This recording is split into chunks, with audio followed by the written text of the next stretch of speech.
नमस्कार, स्वागत है आपका अपना जिला में। मैं हूं लविशा सिंह। आइए नजर डालते अब तक की हेडलाइंस पर। डीएम ने किया हस्तिनापुर खादर बाढ़ क्षेत्र का स्थलीय निरीक्षण, अधिकारियों को दिए जरूरी दिशा निर्देश।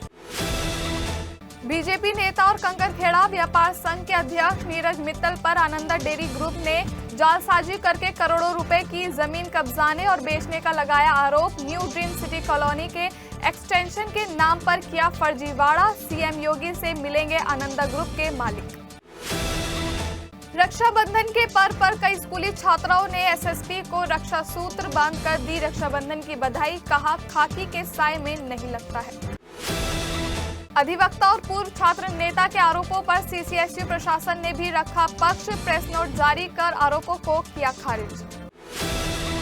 राष्ट्रीय हथकरघा दिवस पर चौधरी चरण सिंह विश्वविद्यालय में प्रदर्शनी, फैशन वॉक का शानदार आयोजन। कुलपति ने कहा राष्ट्रीय हथकरघा दिवस बुनकरों को सम्मानित करने का दिवस है।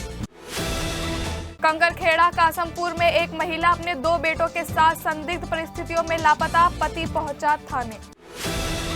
माधुरी हाथनी गुजरात के वनतारा भेजने के विरोध की आज मेरठ भी पहुंची, सड़कों पर उतरे लोग, वापस नांदनी मठ में भेजने की मांग। और अब खबरें विस्तार से। जिलाधिकारी डॉक्टर वीके सिंह द्वारा हस्तिनापुर खादर बाढ़ क्षेत्र का स्थलीय निरीक्षण कर स्थिति का जायजा लिया गया तथा मौके पर उपस्थित संबंधित अधिकारियों को आवश्यक कार्यवाही करने के निर्देश दिए गए। उन्होंने संबंधित क्षेत्र के ग्रामीणों से वार्ता की तथा अधिकारियों द्वारा की जा रही कार्यवाही के संबंध में जानकारी प्राप्त की। उन्होंने कहा कि प्रशासन पूरी तरह से सतर्क है तथा स्थिति पर नजर बनाए हुए है। किसी भी आपात स्थिति से निपटने को प्रशासन पूरी तरह से तत्पर है। इस अवसर पर उन्होंने कंट्रोल रूम, चिकित्सा कैंप आदि का निरीक्षण किया तथा संबंधित अधिकारियों को जरूरी निर्देश भी दिए। वहीं हस्तिनापुर खादर क्षेत्र के कई क्षेत्रों में पानी भर जाने के बाद बाढ़ की स्थिति बन चुकी है और गंगा नदी के कटाव से कई हेक्टेयर फसल के बर्बाद होने की आशंका है। इस अवसर पर अपर जिलाधिकारी विजय सूर्यकांत त्रिपाठी, उप जिलाधिकारी मवाना संतोष कुमार सहित अन्य संबंधित अधिकारी ग्रामीण उपस्थित रहे।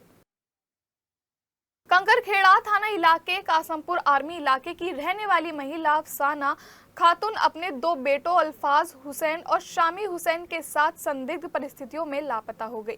अपनी पत्नी और 2 बेटों को इधर उधर काफी तलाशने के बाद भी जब वो नहीं मिले तो पति सद्दाम हुसैन ने कंकरखेड़ा थाने पहुंचकर तीनों के लापता होने की सूचना दी है। पति का कहना है कि पत्नी घर पर ही मोबाइल फोन भी छोड़ गई है।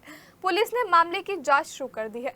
दरअसल मूल रूप से बिहार के रहने वाले सद्दाम हुसैन अपनी पत्नी और 2 बेटों के साथ कासमपुर आर्मी इलाके की शिवाजी लाइन कॉलोनी में रहते हैं। उनकी पत्नी अपने 2 बेटों को लेकर संदिग्ध परिस्थितियों में लापता हो गई। हालांकि अभी तक भी तीनों का कोई सुराग नहीं लग पाया है। बीजेपी नेता और कंकरखेड़ा व्यापार संघ के अध्यक्ष नीरज मित्तल एक बार फिर विवादों में घिर गए हैं। आनंदा ग्रुप ने नीरज मित्तल और उनके गैंग पर करोड़ों रुपए की जमीन जालसाजी करके कब्जाने और बेचने का गंभीर आरोप लगाया है। आनंदा डेयरी लिमिटेड के प्रवक्ता सुशांत पांडे ने सनसनीखेज आरोप लगाए हैं कि नीरज मित्तल, आदेश कुमार, दीपांशु गोयल और अमृत कुमार सहित कई लोगों ने गिरोह बनाकर उनकी करोड़ों की जमीन कब्जाई और 27 लोगों को फर्जी कागजात तैयार करके प्लॉट बेच दिए। सुशांत पांडे का आरोप है कि messrs Gayatri build associates private limited के प्रतिनिधियों ने फर्जी रजिस्ट्री कराई और आनंदा ग्रुप की करोड़ों की जमीन बेच दी। इसको लेकर जल्द वो सीएम योगी से मुलाकात करेंगे। आनंदा डेयरी के मालिक सुशांत पांडे ने प्रेस कॉन्फ्रेंस कर ये भी बड़ा आरोप लगाया है कि नीरज मित्तल ने न्यू ड्रीम सिटी कॉलोनी के एक्सटेंशन के लिए आनंदा ग्रुप से 2500 वर्ग गज जमीन 32,000 रुपए प्रति वर्ग गज के हिसाब से मांगी थी, लेकिन बिना किसी अनुबंध के नीरज मित्तल ने आनंदा ग्रुप के खाते में 5 करोड़ 79 लाख रुपए जमा करा दिए। इनमें 1 करोड़ 58 लाख रुपए कैश जमा कराया गया। इस पर इनकम टैक्स विभाग ने नोटिस देकर नीरज मित्तल और साथियों से जवाब मांगा तो ये उस रकम का हिसाब नहीं दे पाए। उनका यह भी कहना है कि एमडीए से इसका कोई नक्शा भी पास नहीं कराया गया और अवैध रूप से सारा काम किया गया है। आनंदा ग्रुप की जमीन का गेट बंद करने का भी गंभीर आरोप लगाए गए हैं। आनंदा डेयरी ग्रुप के प्रवक्ता सुशांत पांडे का कहना है कि जल्द ही इस मामले पर हमारा एक प्रतिनिधि मंडल सीएम योगी से मिलेगा। नीरज मित्तल जी हैं और ये अपना ड्रीम सिटी के कॉलोनाइजर है।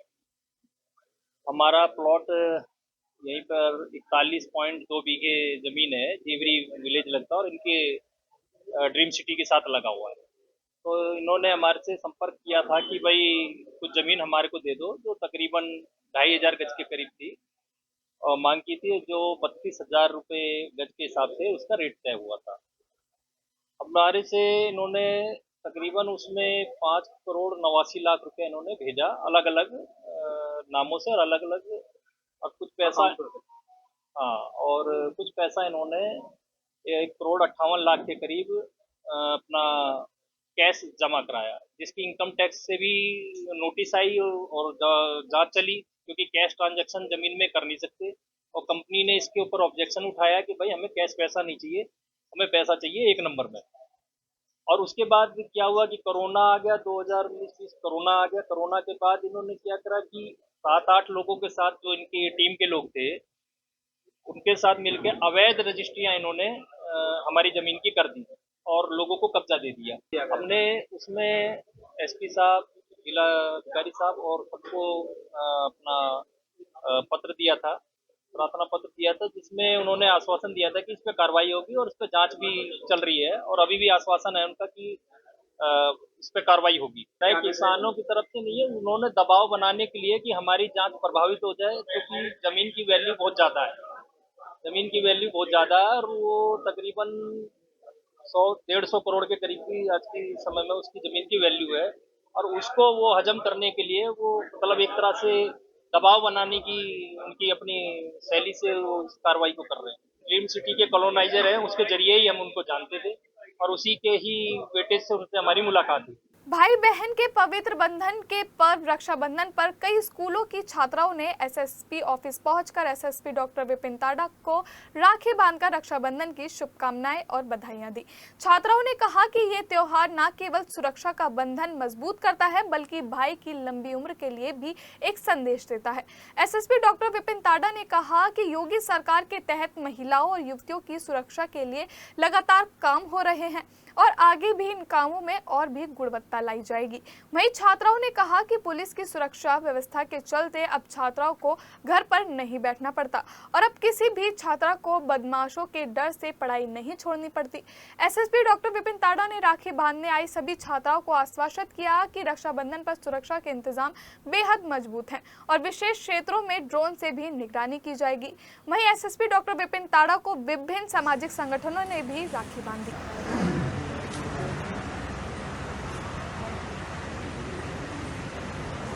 उधर वहीं डी मोंटफोर्ट स्कूल की छात्राएं डीएम ऑफिस पहुंची और डीएम डॉक्टर वीके सिंह को राखी बांधकर शुभकामनाएं दी। डीएम डॉक्टर वीके सिंह ने छात्राओं को शुभकामनाएं देते हुए कहा कि आधी आबादी की सुरक्षा के लिए प्रशासन प्रतिबद्ध और खूब मन लगाकर पढ़िए।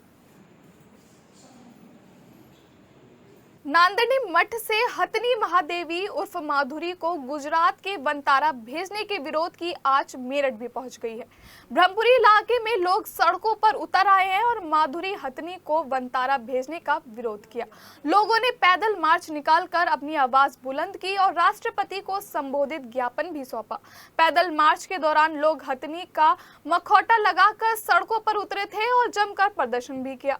विश्व श्रमण संस्कृति संघ के राष्ट्रीय महामंत्री सुदीप जैन का कहना है कि नंदनी मठ से हथनी महादेवी को गुजरात के वनतारा भेजने का फैसला सही नहीं है। माधुरी की नांदनी मठ से भावनाएं जुड़ी हुई है, इसलिए जल्द से जल्द माधुरी हथनी को वापस नांदनी मठ में भेजना चाहिए, नहीं तो ये आंदोलन जारी रहेगा। ये कोल्हापुर में नांदनी मठ है जो जैन मठ है, वहाँ पर पिछले 3 दशकों से एक हथनी महादेवी नाम की, जिसको प्यार से जो है लोग माधुरी बुलाते हैं, वो रह रही थी। परंतु अचानक से जो रिलायंस ग्रुप के मालिक हैं मुकेश अंबानी, उनके छोटे पुत्र अनंत अंबानी की नजर उस पर पड़ी, तो उन्होंने उसको अपने वनतारा में लाने के लिए प्रयास किया। जब वो प्रयासों में विफल हो गए तो उन्होंने पेटा के माध्यम से कोर्ट में रिट दाखिल कराई जो है इसकी देखभाल यहाँ पर ठीक से नहीं हो रही है, और जैन समाज पर आरोप लगाया कि ये लोग ठीक से देखभाल नहीं कर रहे हैं। उस जैन समाज पर जो 16,000 में से 12,000 गौशालाएं चलाता है और जिसको घुट्टी में ही अहिंसा परमो धर्मो जीवदया सिखाई जाती है, उस पर इस तरह का आरोप लगाना अत्यंत शर्मनाक है। उन्होंने कूट रचित दस्तावेज बनाकर न्यायालय को भ्रमित कर उसकी कस्टडी वनतारा को दिलाई, जिसके विरोध में हम लोग यहाँ पर आज प्रदर्शन कर रहे हैं कि जो माधुरी है उसको नांदनी मठ में वापस भेजा जाए। भावनपुर थाना क्षेत्र में बाइक सवार बदमाशों ने हथियार के बल पर कलेक्शन एजेंट से लूट की वारदात को अंजाम दिया। बदमाश कलेक्शन एजेंट से 82,000 की नकदी और जरूरी कागजात से भरा बैग और 2 मोबाइल फोन लूट कर फरार हो गए। लूट की सूचना मिलते ही पुलिस महकमे में हड़कंप मच गया। एसपी देहात पुलिस फोर्स के साथ मौके पर पहुंचे और पीड़ित से पूछताछ करते हुए बदमाशों की तलाश की, लेकिन सफलता नहीं मिली। जानकारी के मुताबिक जिला बुलंदशहर के गांव बुराडा का रहने वाला दीपक पुत्र सतीश हापुड़ की फ्यूजन फाइनेंस कंपनी में कलेक्शन एजेंट का काम करता है।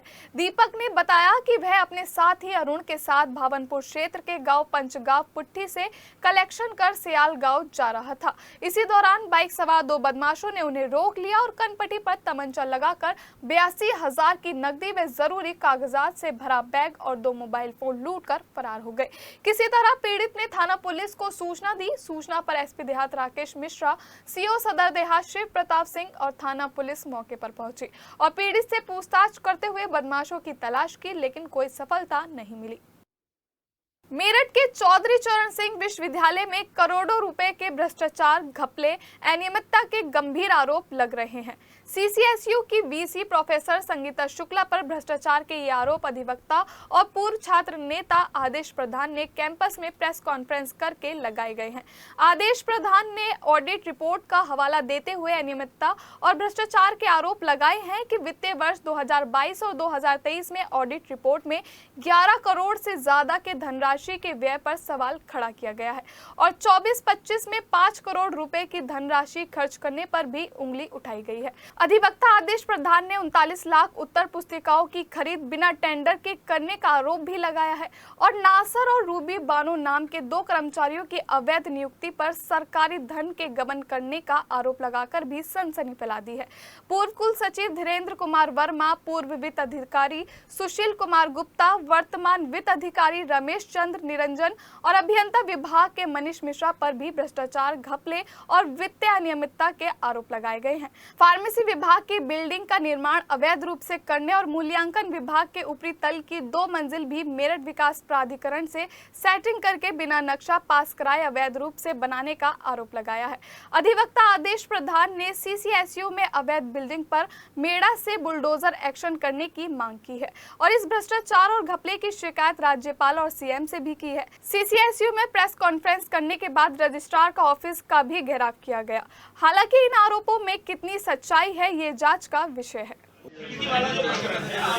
2 भवन बने यूनिवर्सिटी में, जो है एक मूल्यांकन भवन है, एक फार्मेसी डिपार्टमेंट है। दोनों भवनों के बिना नक्शा पास कराए पूरी बिल्डिंग खड़ी कर दी इन्होंने, जो है लगभग उसमें 14 करोड़ के समथिंग का मामला है। अच्छा, जिसमें जो कैग की रिपोर्ट है, जो यूनिवर्सिटी की हमारी रिपोर्ट ऑडिट ऑब्जेक्शन होता है, उसमें साफ साफ ये लिखा हुआ है कि आपने नियम के विरुद्ध कार्य किया है। ठीक है। उसके साथ साथ में हमारे यूनिवर्सिटी में जो नियम होते हैं मैं आपसे बता दूं 1973 के प्रावधान जो यूनिवर्सिटी में लागू होते हैं, कोई प्रावधान इन्होंने कोई लागू नहीं किया। उसके अनुसार कोई भी फर्नीचर का काम हो, चाहे मरम्मत का कार्य हो, सड़क का काम हो, कंप्यूटर का काम हो, उसमें बड़े पैमाने पे इन्होंने घपलेबाजी करी। घपलेबाजी करने के बाद में जो ऑडिट में जो ऑब्जेक्शन आया, उसमें लगभग ये मान के चलिए आप 15 करोड़ एक ऑडिट ऑब्जेक्शन आया है, 11 करोड़ का आया है। अच्छा, हाँ, ऑब्जेक्शन आए हैं 26 करोड़। हाँ जी, और उसमें साफ साफ ये लिखा हुआ है, मैं आपको बता दूं जो है कि आपके द्वारा जो नियम विरुद्ध काम करा गया है ये अनैतिक था, तो इसका कोई औचित्य नहीं बनता है। ये साफ साफ ऑडिट में लिखा हुआ है। 5 वर्षों में कुलपति कार्यालय में लगभग कई बार काम हो चुका है। कभी टूटना, आज ये दीवार तोड़ दी, कल को वो दीवार तोड़ दो, उसके बाद में नई दीवार बना दो, फिर दोबारा उसको तोड़ दो, इस तरह के काम जो है यहाँ पर हुए हैं। उसके बाद में एक मामला आता है कॉपी का, उत्तर पुस्तिका का घोटाला इन्होंने सबसे बड़े पैमाने पे किया। जो है अपनी जो फर्म है, जानकार की फर्म को ठेका देते हैं, बिगैर टेंडर के ठेका देते हैं, नियमों का कोई पालन नहीं करते, बिना नियमों के पालन के। मैं आपसे बता दूं इसमें जो लिखा हुआ है लगभग 4 करोड़ का ये मामला है। ठीक है जी, लगभग 4 करोड़ का, और बिना मांग पत्र के बिना निविदा के इन्होंने पूरा पैसा लूट लिया है। जो है मतलब कोई नियम कोई कानून नहीं है, आप आइए केवल इनको कमीशन दीजिए और तुरंत जो है आपको टेंडर मिल जाएगा। जो है हमने अभी तो फिलहाल अब मुख्यमंत्री को राजभवन, उसके साथ साथ में हमने प्रधानमंत्री को भी एक सेट भेजा है कि इस यूनिवर्सिटी में कुलपति के घर पे आवास पर 2 लोग रहते हैं, जो ग्वालियर में आवास है, रूबी बानो और नासर। उनकी नियुक्ति इन दोनों ने फर्जी तरीके से यूनिवर्सिटी में एक जीए थिएटर कंपनी के नाम से है उसके द्वारा दिखा दी। दिखाने के बाद में उसकी शिकायत हुई। शिकायत होने पे उन्होंने राजभवन को झूठा जवाब दिया। राजभवन आरजीआरएस पर झूठा जवाब दिया उन्होंने कि इन्होंने केवल मात्र यहाँ 2 महीने नौकरी करी है। जब मैंने उस पर आरटीआई डाली, आरटीआई डालने के बाद में तो मेरे पास में क्या हुआ, मैंने एक आरटीआई के अलावा और डाली तो उस आरटीआई में वो सारे कागज मेरे पास में आ गए, रूबी बानो के और नासर के। इनको पता भी नहीं था।